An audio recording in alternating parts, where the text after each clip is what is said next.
way up towards the hairpin, so turns through the corner, back steps out of line just a little, but in an Escort Mark II, that's no problem. Absolutely not. We would expect no less than that. Right, okay, what can we do? We're going to build a sports car or basically a racing car for the road. And off they went, and they didn't get held back. You know, you have to put luggage in here. We have gravel trim normally, and it's just got some tarmac tyres. All over the grass. He's kept it out of the wall. He's going to save it. Yes, he is. Just. Whoa. How about that, everybody? Here he comes then up towards the chicane, and 64.7 to beat. It looks good, it looks quick, and it is the fastest. 63.6 stands on the brakes to get it slowed down. Right, so Will Nichols then, better than anybody in the first sector. Nice line through the hairpin, 63.6 to beat. It's on, isn't it, this? Up towards the chicane, clock ticks on down. Where's he going to put him? Is it going to be a 62 maybe?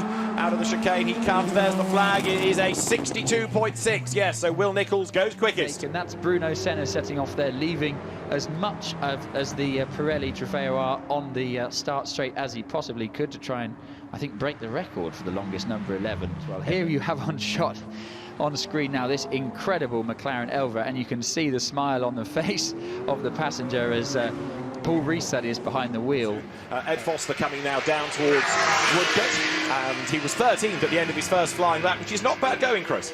He's doing well. The 904 was encroaching a bit down the Lamont, but actually Ed left his braking really late and slid it round Woodcote and through the chicane, lifted. Did you see that front wheel? Yeah. Yes, it's waving 6 it in inches the off air. the ground, waving. Here's Patrick, who was saying he needs a couple of laps to warm up in the Alfa Romeo Monza. Well, he's done that. He's super warm. He's going really quickly. He's lying in second place at the moment. You can see how much vibration's going through it. That does not look well. No, that's not healthy, is it? When it's going off the road, he has to find 1.6 seconds to go faster. He's sideways out of the chicane. There's a car peeling. It's Gary Pearson peeling into the paddock ahead of him, but he's able to get around that. It'll be a good lap. Is it good enough? It is second fastest he stays, but he's reduced the margin. Windows, but no lights on for Chris Ford.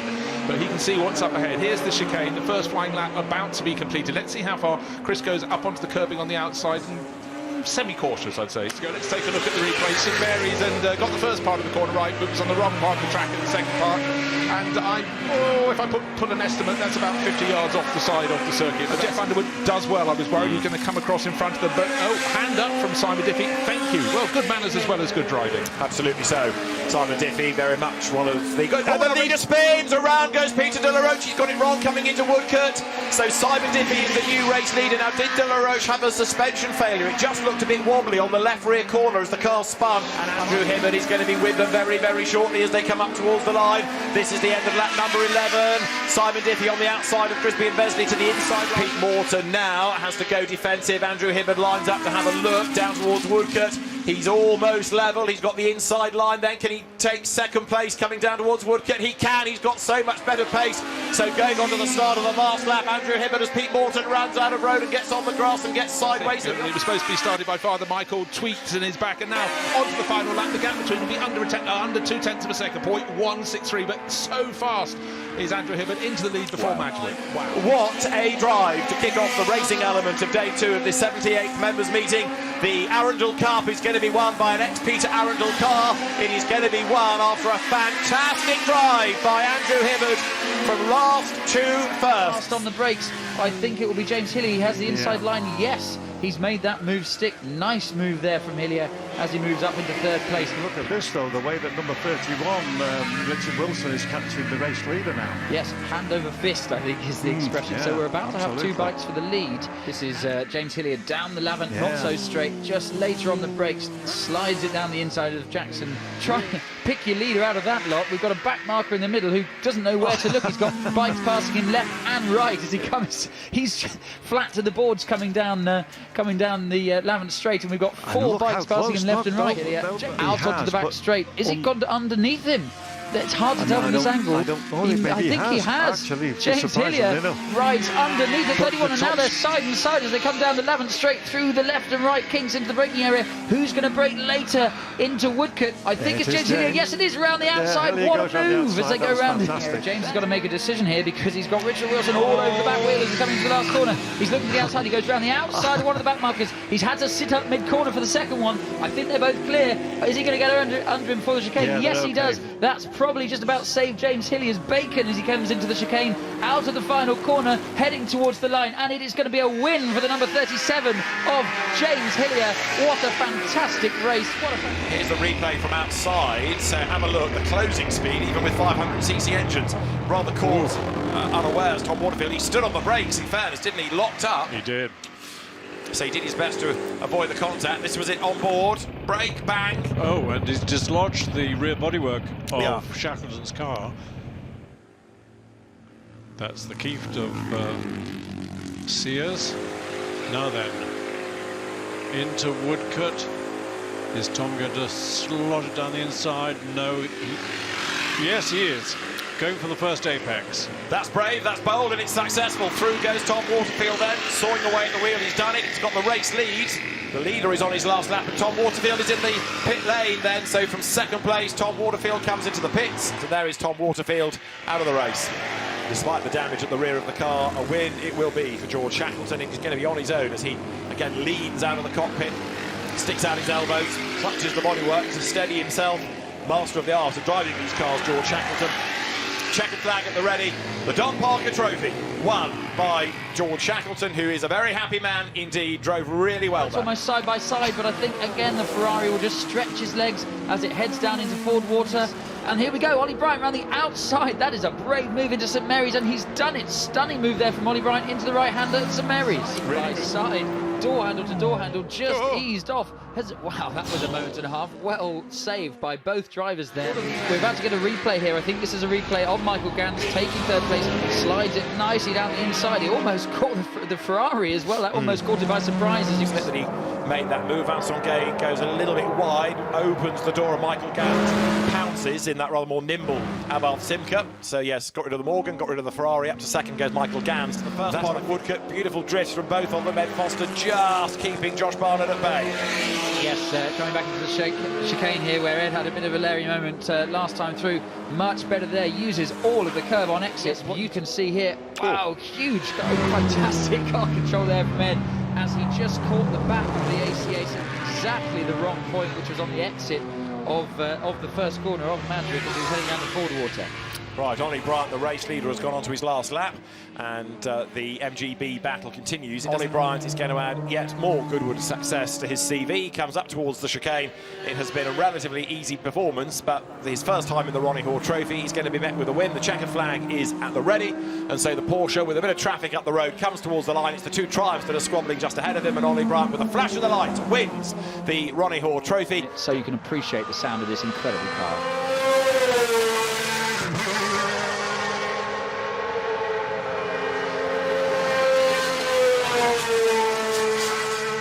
Absolutely stunning as the car heads up through Ford Water down into St Mary's with Bruno at the wheel. I was lucky enough to have a word with Bruno yesterday, and he was recounting the memory he has as a child back home in Brazil at the end of the 1991 Brazilian Grand Prix where Ayrton finally won his home race. He remembers the party atmosphere. He said it was like New Year at his grandfather's house. He remembers hugging his grandfather and Ayrton coming in, there being hundreds of people around celebrating that incredible win, and to be able to hear those memories from Bruno himself was an incredible thing to hear yesterday. But a very, very successful car, 8 victories, 10 pole positions, 7 of which with Ayrton at the wheel, and 8 pole positions for Ayrton Senna that season as well. And this is how racing cars should sound, isn't it? Absolutely stunning. Yeah, I mean, in terms of a shape, it's relatively simple, isn't it? But it was still very much the car to beat. In the background, you had Williams at the same time getting on top of active suspension and making a car that ultimately would be two-seater Grand Prix of WRC cars underway. Good start by Gary Pearson. Good start also by Lucas Halusa in the Bugatti as they go almost side by side down towards Madrid for the first time.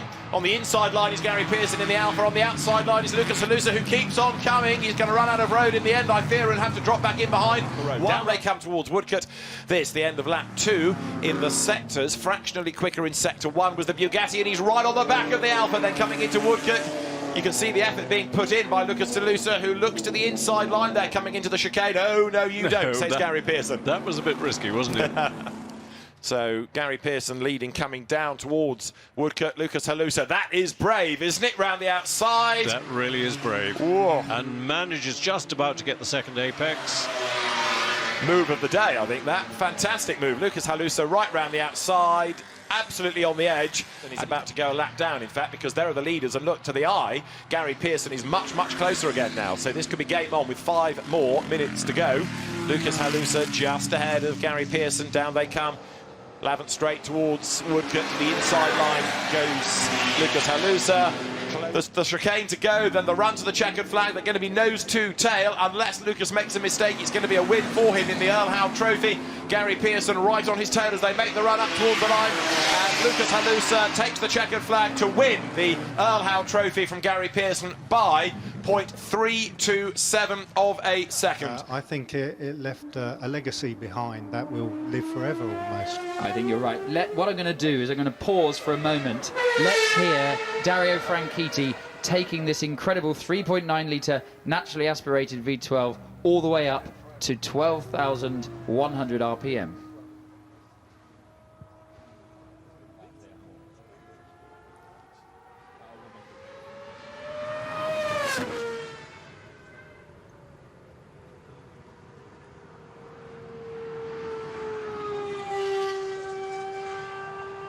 The drivers now look towards the flag, which falls. We go racing, and Miles Griffiths makes a bad start in the GT40. That means that Rob Hall gets the lead in the McLaren as they go down towards Madgwick for the first time. Tom Christensen joins in from the pits, but side by side they turn. Rob Hall on the outside line there. James Cottingham and the number 3 silver GT40 looking for a way through. Rob Hall has the advantage, but Jochen, a really bad start from the pole car, the silver GT40, Miles Griffiths' car. Yeah, didn't look too good for whatever reason. Maybe his clutch was a little bit slipping or whatever. So it's... more drama there, I'm afraid, because he's let liquid down on the road. You've got that cars all over what? the road. Now, here's the replay. There we go. Very, very lucky in all of that was the Chevron of Wesley Mitchell not to get involved. Blue GT40, the pale blue GT40, up on the inside there of the Chevron, which breaks late, and then Wesley Mitchell dives up the inside of Hans Hugenholt's GT40. That was a really brave move. You have to make sure that... Oops, that was a good one. Yeah. Through St Mary's, round the outside. Now Miles Griffiths and Gordon Shedden's GT40. Gordon at the wheel of it goes for the inside line. Andre Lotterer goes through as well. So another place picked up by Sheds, another place picked up then by Andre Lotterer. Whether he can profit from it, we'll see. I doubt it. Here they come. Almost nose to tail down towards Woodcote. Dario Franchitti looks one side, tries the other, but Sam Hancock covers the line into Woodcote. What did he do? Yeah, that's the moment. Whoa. That's the moment. That shows he was trying, yeah? Huh? Yeah. There it is from another angle. A little too quick. A little too quick. Luckily, it didn't hit anything. And so on, so... But Andrew Smith here is coming up to win the Gurney Cup with James Cottingham. The checkered flag is at the ready, and it is a win for James Cottingham and Andrew Smith in the Ford GT40. Who's going to be second? Then it's Sam Hancock just ahead of Dario Franchitti, and that is how they're going to run towards the line. Sam's car just edges away slightly as they come up towards the flag. So from the pit lane to second place, Tom Christensen and Sam Hancock. What a fantastic race. What a lovely cushion you had there at the end. Yeah, it was good. I mean, I could see we had a reasonable gap, but when you've got Tom Christensen and Andre Lotterer behind you, you've got to keep the foot down. Yes, it is indeed, yes. What I love about the car also is if you have a look at them, and I would recommend they're all parked together in the paddock, so do go and have a look, is that there's a lot of exposed carbon fibre on them, which really shows, I love that technical detail, the carbon fibre weave. Yeah. This, you know, at a time where this was still a very exotic technology, carbon fibre. Making the run now down towards the approach to Woodcote. In fact, I think we are at an 18-minute race here rather than 20 looking at the clock. But as they come then down towards the braking zone for Woodcote, long before it even, Chris Ward is going to be through and secures the race lead. And in fact, Charlie Martin follows suit and goes second. So Miles Griffiths gets a bit mugged there, falls from the lead to third place. Yeah, so easily done. So it is Chris Ward leading the way, and Miles Griffiths dives back up on the inside, tries to retake second. The two Lotus 15s, oh so close. Good move though that by Miles Griffiths, number 37. And the little Lotus will come alive in terms of its performance advantage through the chicane, and I suspect it'll be until we get to Madgwick that Cottingham will have to wait to put a move on Miles Griffiths. Well, Chris Ward comes out of the chicane. We wait to see whether the checkered flag awaits or whether extra time will be offered. Chris Ward heads towards a win in the Salvadori Cup, and there indeed is the checkered flag. So Chris Ward takes the race win. So it was a one-lap dash. Miles Griffiths is second, and James Cottingham missed out by 0.3 of a second. And now, Billy, Ollie Bryant coming up to challenge Mike Whittaker for second place. That's great news for the leader, because while these two are squabbling, they're going to hold each other up. He can get away. Yeah. And how is Lara Kramer getting on? 24th at the moment in the Mercedes, a car, David, that you know very well. Yeah, and it's an interesting car to drive, to say the least. The drum brakes, they get your attention.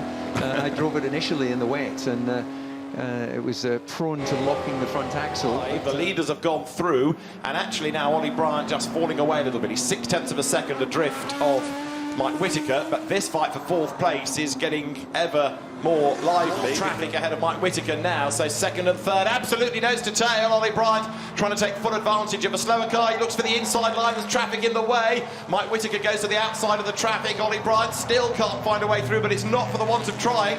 The little Lotus terrorised out of the way there. Through goes the Cobra, through goes the E-Type. He needs to try and find a way on the inside. Doing the cutback now, will he have enough power? He's got the line, hasn't he? And he's going to be ahead coming out of the corner, so Ollie Bryant does go through on the last lap. Finally, he's done it. Oh, beautifully into Woodcote. He's hung on to second as Nigel Greensall comes up to win the Moss Trophy, and he's going to win it in style, isn't he? So Nigel Greensall up towards the checkered flag. Nigel Greensall wins the Moss Trophy, the Jaguar E-Type clear of Ollie Bryant there, who takes second place. Third goes the way of Mike Whittaker. And they're off. So, part two of the SF Edge Trophy underway. Not a great start initially by Duncan Pittaway, but he's up through the gears now to take the lead with Ben Collins. Look in the Blitz and Benz, the white car on the inside line trying to have a go. This is going to be a 4-lap race, by the way. We're reduced because of time pressures, so it's a 4-lap, not 5-lap race. And as they come out of Madgwick for the first time, is Duncan Pittaway going to hit the front? Yes, he is. But the Blitz and Benz tries to level with him. They go side by side. In third place, the Alfa Romeo of Christopher Mann. And all of that power, all of that literage of Duncan Pittaway's Alfa puts the Beast of Turin into the lead. Duncan told me this morning that he found driving it one failure much easier to drive in the wet than in the dry, because he was happy with it sliding in the wet. I should say Mark Walker. Now he is, as ever, spectacular and quick, and he's up ahead of Christopher Mann, who then fights back as they come down towards Woodcote. Two totally different styles of car there. Huey Walker is closing, and there was much visor wiping there. And here he comes. Look, Huey Walker on the inside to get past his dad, and he's done it, heading towards St Mary's. Yeah, and he's got the Blitzen in his sights. But he was round the outside. He was 2 seconds back at the start of the lap, and there he is challenging for the race lead. So an extraordinary last lap by Huey Walker. He's not done yet. 3 for the lead. Any one of these could yet be the winner.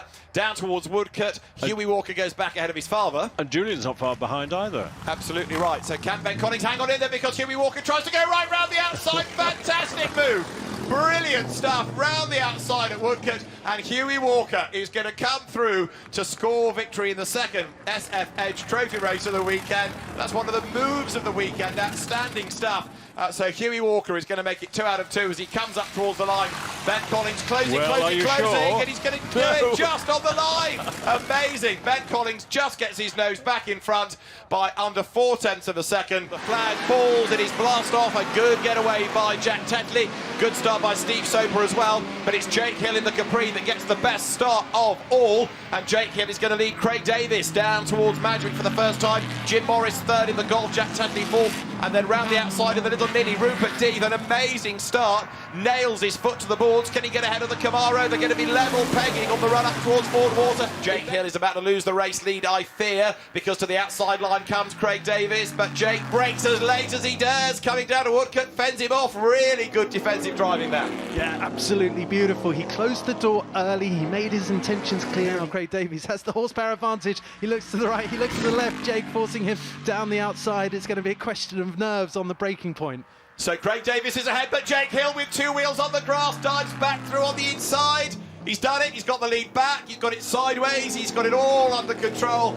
Fantastic driving is by Jake Hill. He is one of the modern day stars of the British Touring Car Championship. Is Craig Davis going to be alongside? Of course he is. Is Jake going to brake late enough to fend him off? He's going to try. Craig on the outside, they almost run, but again Jake Hill brakes so late, goes back through into the lead. Wonderful battle this. And now Craig Davis goes through, powers past the Capri, so he's got the lead, but now it's up to Jake Hill to try and usurp him if he can. Down towards Woodcote, the two of them absolutely on the limit. Craig Davis drifts a little bit wide. Jake Hill gets onto the tail of it, but he can't really make a move at the chicane. Jake has a look up the inside into the first part of St Mary's, gets it done. Fantastic stuff. Uses all the track width, goes onto the grass. Can he gather it up? Craig Davies will have nowhere to go. Oh, such a shame for Jake. That was a tremendous effort. We're going to see as Jake goes up the inside. He needs all the track width. That's going to elbow Craig wide. They're both on the grass. They're both having to gather it up. That's why we didn't see Craig just waltz through into the lead.